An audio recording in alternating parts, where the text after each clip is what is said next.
Soucieux du moindre détail, il scrute tous les dossiers. Pour lui, l'actualité n'a aucun secret. Alexandre Dubé. Israël fait face à une vague de condamnations après une frappe à Rafah qui a fait 45 morts. Le premier ministre israélien Benjamin Netanyahou dit regretter un accident tragique, mais est-ce que c'est la goutte qui fait déborder le vase auprès de la communauté internationale? Penchons-nous là-dessus avec Stéphane Bureau. Salut Stéphane. Bonjour Alexandre, et heureux de te retrouver ce matin.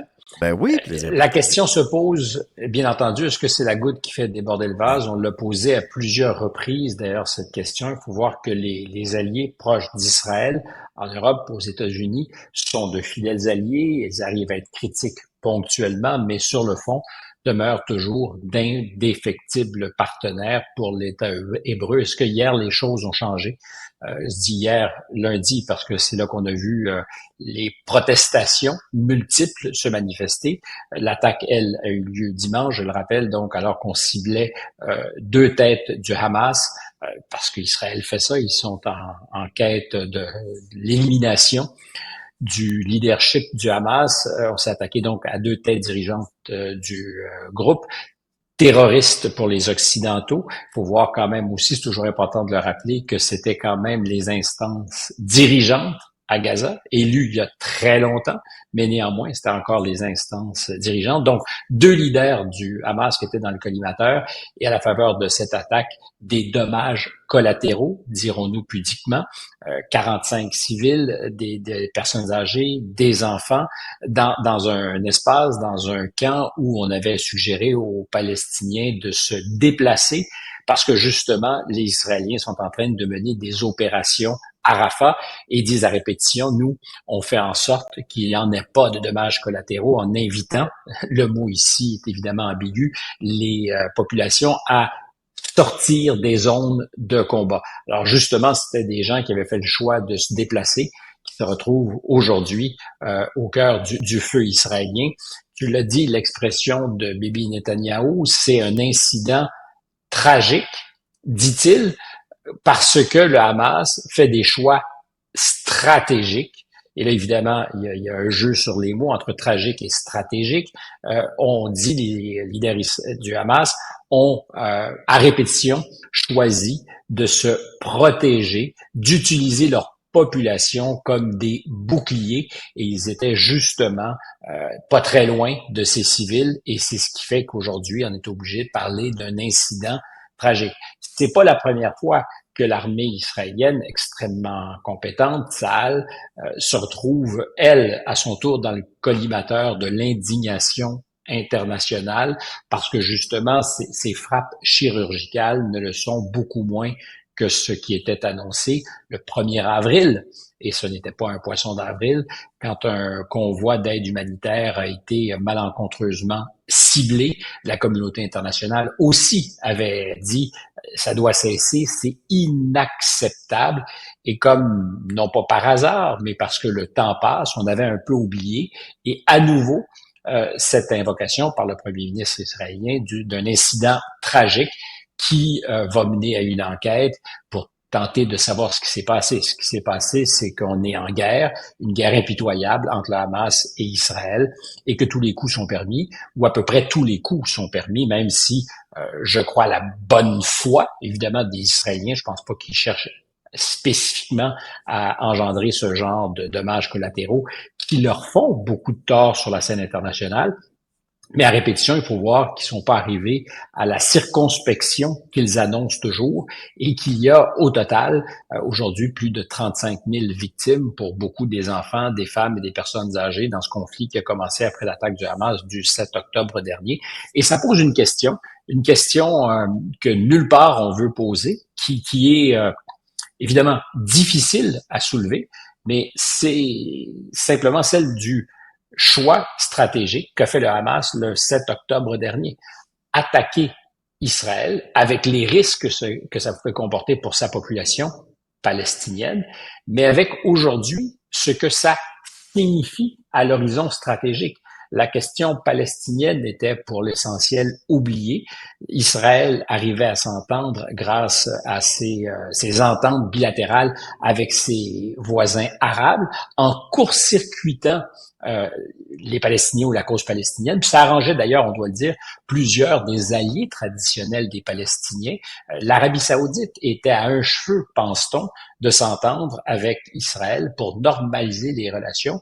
Tout ça a volé en éclats. On a vu que dans les derniers jours, 3 pays européens, la Norvège, l'Irlande et l'Espagne, ont annoncé qu'ils allaient reconnaître l'État palestinien, parce que tout le monde est toujours en faveur d'une solution à 2 États, sans pour autant, en Amérique et en Europe, reconnaître l'État palestinien. Alors, il y a 3 pays qui ont annoncé qu'ils le feraient, qui font pression sur la communauté européenne pour que d'autres le fassent. Hier, c'est le numéro 2 de la liste électorale aux élections européennes de la force politique du président Macron qui a dit, à défaut de savoir ce que seraient les pourtours précis d'un État palestinien, oui, je suis favorable à ce que nous reconnaissions un État palestinien.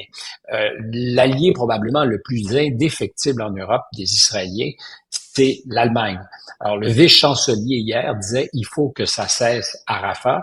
J'ai pas depuis le début de ce conflit entendu beaucoup les Allemands être critiques des Israéliens. Le vice-chancelier, alors on se garde un peu de marge de manœuvre, c'est peut-être le fusible entre la chancellerie et les Israéliens, mais qui dit, faut que ça cesse. Alors, ça pose une vraie question. Quand M. Netanyahou dit « Nous constatons l'incident tragique en raison des choix stratégiques du Hamas », je le renvoie à l'équation. Se peut-il que le Hamas ait fait un choix stratégique extrêmement douloureux et coûteux pour sa population, qui, dans cette perspective, serait ni plus ni moins de la chair à canon, qui aurait servi la cause plus vaste palestinienne? Mais est-ce que, à l'horizon stratégique, le Hamas marque des points qu'il espérait peut-être marquer en s'attaquant, en provoquant Israël dans ce qui était et ce qui est toujours, enfin, ce n'est plus le cas, mais ce qui était une guerre larvée entre les Palestiniens et Israël. Et dès le départ, on sentait qu'il y avait une volonté de faire bouger Israël et de leur faire peut-être dépasser les lignes qui ferait que la communauté internationale serait, alors on verra sur la durée si c'est vrai, mais de faire en sorte qu'Israël sorte de ses gonds et que ça déchausse cette solidarité sur laquelle compte Israël particulièrement, sinon essentiellement, avec les États-Unis, le Canada et l'Europe de l'Ouest. Ils n'ont pas besoin du reste du monde, disons les choses, ils sont, c'est l'expression que j'emploie souvent, souverains, mais de savoir que l'Amérique latine, que l'Afrique, que leurs adversaires traditionnels ne leur feront pas de cadeaux, ils se sont résignés à ça. Mais là, soudainement, hier, on a vu Mélanie Joly, notre ministre des Affaires étrangères, qui très musclée. Très musclé, après plusieurs mois où on est sur la corde raide. Et alors, on l'a aussi souligné quelquefois, la Cour pénale internationale qui songe émettre des mandats d'arrestation contre 3 leaders du Hamas, soit, mais qui, eux, je dirais, sont pas plus dans les cordes qu'ils sont normalement. Ces leaders du Hamas, de toute façon, vivent de manière souterraine et sous les radars le plus possible. Leur vie en dépend. Ça changera rien. Or, le ministre de la Défense israélien, le premier ministre, s'ils sont visés, eux se retrouvent dans un cas de figure qui est radicalement différent. Et une autre instance des Nations Unies, vendredi, une fois encore, la Cour de justice internationale, ces 2 choses, disait il faut que ça cesse. Il avait déjà mis en garde Israël en disant il y a des risques de dérapage génocidaire. Et le vendredi dit, répète, alors, est-ce que ce sont des mots vides? Est-ce que ça va changer les choses? Je pense pas que ça changera les choses. Les Israéliens vont continuer à mener leurs opérations avec force. Là aussi, on l'a souligné, cette force est-elle déterminante? C'est-à-dire, est-ce que l'objectif annoncé et auquel se ralliaient les alliés, c'est-à-dire éradiquer le Hamas. On se disait, OK, on se pince le nez, on se bouche les oreilles, mais les Israéliens vont faire la job. Dans quelques semaines, dans quelques mois, on pourrait imaginer que les choses ne retourneront pas à la normale à Gaza, mais que les Israéliens pourraient se retirer, confiants d'avoir décapité le Hamas. Or, on sait que ça n'arrive pas, ça n'arrivera probablement pas, et depuis, la patience des alliés historiques est testé parce que les opinions publiques aussi non seulement commencent à émettre des doutes, mais en émettent depuis un certain temps. Alors, je le disais, c'est une question difficile, c'est une question qui n'est posée nulle part, parce que est-ce qu'on peut admettre qu'une instance politique associée à une organisation terroriste en Occident, le Hamas, aurait fait un choix qui, à l'horizon stratégique, je répète les mots, est payant pour les Palestiniens, quitte à ce que dans le bilan, ils disent, oui, on a perdu, on a envoyé à l'abattoir 40 000 de nos concitoyens, mais le jeu en valait la chandelle. C'est terrible, c'est la réelle politique, mais si on regarde ce qui s'est passé depuis le 7 octobre dernier et la situation dans laquelle se retrouve Israël, je ne pense pas qu'ils peuvent crier victoire. Il n'y a pas de chance qu'ils puissent le faire à court terme et politiquement, ils sont dans les câbles et les alliés hypocrites des Palestiniens, les pays arabes autour, qui ont toujours dit oui, on est avec vous, mais qui dans le fond étaient très contents de pouvoir s'entendre avec Israël, ou enfin assez contents de s'entendre avec Israël en court-circuitant leurs traditionnels alliés palestiniens. Ceux-là aujourd'hui n'ont plus le choix, parce que la population est dans la rue, n'ont plus le choix que de se dire solidaires et d'en faire la démonstration. C'est fascinant ce qui s'est passé dans les derniers mois. J'aimerais tellement parler d'autres choses que de guerre le matin. Moi aussi, je voudrais te parler de Pierre Poilievre, de la politique au Canada ou même de ce qui se passe à Québec solidaire ou au Parti québécois. Mais on vit par moments chez nous dans une espèce de bulle ouatée où c'est pas un reproche que je nous fais. C'est le bonheur d'être venu au monde, dans cette partie du monde, dans cette partie du globe. On va être conscient de ce qui se passe ailleurs aussi. Hein. Où on est un peu, pense-t-on, à l'abri, mais ce qui, depuis le 7 octobre dernier, se passe là-bas, et partout dans le monde, avec les effets dominos, est fascinant. On le dit souvent, Stéphane, Donald Trump a plusieurs marrons sur le feu. Hein. Bon, d'une part, à New York, là, on entre dans le dernier droit de son procès. Plaidoirie finale aujourd'hui. Est-ce que le jury va entrer en délibération dès mercredi? Est-ce qu'on pourrait avoir un verdict d'ici la fin de la semaine? On verra bien. Mais parallèlement à tout ça, il est candidat pour la course à la Maison-Blanche l'automne prochain, fait des rassemblements, parfois a un accueil qui n'est pas celui qu'il aurait souhaité, entre autres devant les libertariens, mais Donald Trump a des grosses journées ces temps-ci. Est-ce que tu as surveillé ce qui s'est passé avec la Convention des libertariens ce fait week-end copieusement à Washington? Oui, mais est-ce que, de mémoire, je ne me rappelle pas d'un leader désigné ou quasiment désigné pour un parti politique qui va faire du racolage à la convention d'un parti concurrent. Ouais. Il faut des guts, de l'audace. Il faut comprendre que le Parti libertarien n'a aucune chance de faire élire son candidat aux élections présidentielles en novembre prochain, mais c'est, j'allais dire bon an, mal an, enfin tous les 4 ans, plus ou moins 3% des électeurs américains qui choisissent de voter libertarien.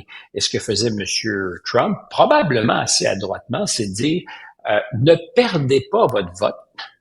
Alors, évidemment, il y a des libertariens qui vont dire on perd pas notre vote en choisissant d'être intègre et de voter pour notre parti. Je pense que c'est une bonne frange des électeurs libertariens qui vont se comporter comme ça et qui le font de toute façon depuis toujours. Mais s'il est capable d'aller chercher une fraction de ses électeurs, ça fera évidemment une différence dans des cas où la lutte va être serrée, particulièrement dans ce qu'on appelle à répétition les États importants ou stratégiques. Il n'y en a pas des tonnes, 6, 7. Et dans ces États-là, M.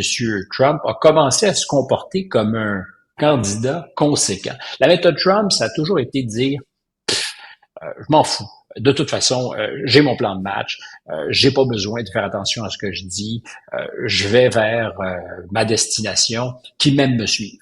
Et là, soudainement, tu as un leader, Trump, qui va chez les libertariens, prend le risque de se faire huer, et l'est copieusement, pas par tous, mais c'est des images qui sont peu flatteuses. Essaie d'imaginer, toi, Joe Biden qui s'exposerait, ou n'importe quel autre politique, d'ailleurs, j'en fais pas une obsession, de s'exposer à des adversaires dans une salle. Je dis, ça prend des guts, puis ça prend son... Et au-delà de ça, c'est la démonstration de ce que il est en ce moment dans la game pour gagner, mais en faisant aussi les compromis qu'il ne faisait pas. Nikki Haley, dont il a dit, pour la première fois après que Nikki Haley a annoncé il y a quelques jours qu'elle allait se rallier à M. Trump et voter pour lui, il avait fait le silence radio complet. Et là, soudainement, une question qui lui est posée, M. Trump dit « Il y aura toujours de la place pour une femme comme Nikki Haley dans mon administration. » Donc, un message très clair et explicite aux électeurs de Mme Haley. Je vous respecte, parce qu'elle disait toujours, il devra faire la démonstration qu'il est à la hauteur de mes électeurs. Et c'est ce qu'il a fait un peu, plutôt que de faire le silence ou carrément de continuer à l'envoyer promener. Rien de la sorte. Dans un contexte où je voyais ce matin, Politico, qui est probablement le média en ligne avec peut-être le New York Times historiquement, le plus démocrate ou favorable, en tout cas à M. Biden, une fois encore mettre en garde les électeurs démocrates du danger, du péril en la demeure que représente M. Biden. Si j'étais méchant, je dirais non pas puéril en la demeure, parce que c'est pas un problème d'enfantillage, mais peut-être de sénilité que l'on reproche à M. Biden. Et entre les lignes, c'est ça, des démocrates qui publiquement disent une chose et qui privément sont pris de panique. Alors tu diras, là aussi, c'est pas la première fois qu'on dit ça, mais après le fameux discours sur l'État de l'Union, c'est pas ce qu'avait pris M. Biden ce soir-là. Il était en forme, en tout cas. Mais il est dans une forme agressive. Je le dis en fait parce que c'était le ton, c'est-à-dire que c'était un ton plus qu'énergique. Il avait effectivement décidé de montrer à tout le monde qu'il était capable de tenir son bout et qu'il serait le candidat qu'on n'attendait pas. Mais depuis donc ce jour-là ou cette soirée-là et les retombées qui auront duré quelques jours, quelques semaines, les choses se sont mises à se détériorer à nouveau. Rien ne bouge dans les sondages. Encore une fois, dans les États clés, rien ne bouge. Et là, on se dit, ben ça y est, c'est la quasi-certitude qu'il y aura un couronnement avec M. Trump. Et on voit qu'il y a un facteur Biden, c'est-à-dire que les démocrates à la Chambre des représentants ou au Sénat sont encore compétitifs, mais n'arrivent pas à combler le retard pour la présidentielle. Et là, on dit, ben, c'est lié à la personnalité ou à la performance de M. Biden. Dans ces circonstances-là, M. Trump, évidemment, a tout intérêt à jouer toutes ses cartes. Le verdict au procès pourrait d'ailleurs être une de ces cartes. Nous le verrons et on le saura bientôt. Puis, je termine dans ces événements particuliers, sinon surprenants du week-end, un rassemblement politique dans le Bronx, en plein cœur de l'Amérique noire, afro-descendante, où on présume que M. Trump n'a aucune traction politique. Or, c'est faux.